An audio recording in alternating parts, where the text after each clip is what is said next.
Every case that I'm brought into is unique and different and has its own characteristics.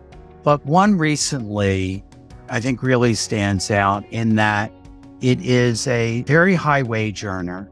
They do not have any young children. So there's not an issue of child support. And so there are a certain amount of marital assets. It's a long-term marriage.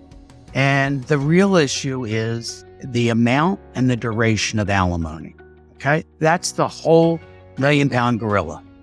And the attorney was asking for financial records and documents of assets that they have. And I was like, these are marital assets. There's no asset here that's not marital. I'm going to tell you, they're going to be split in half.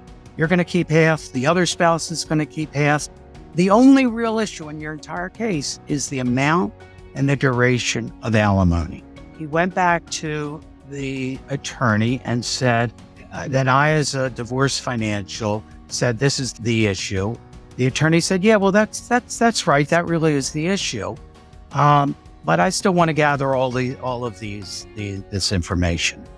And I said to him, look, because of the amount of money that you earn, again, very high wage earner, I said, I'm going to be candid with you. Your case is going to settle, but it's not going to settle for at least another 6-7 months. And I really thought I was going to offend him when I said that. And he said, well, it's interesting you say 6 or 7 months. My lawyer says it's going to be at least another year. At which point I respond by saying, well, if the lawyer can't deliver this shorter than a year, what's the lawyer really doing for you, particularly when this is the issue? The client wants me involved and says to the attorney, I want you to collaborate with Greg, but I definitely want Greg's involvement in analyzing these issues and want him on my case. And the attorney says, well, I can do this and I don't really need anybody else. And if you want to bring Greg in, I'm off.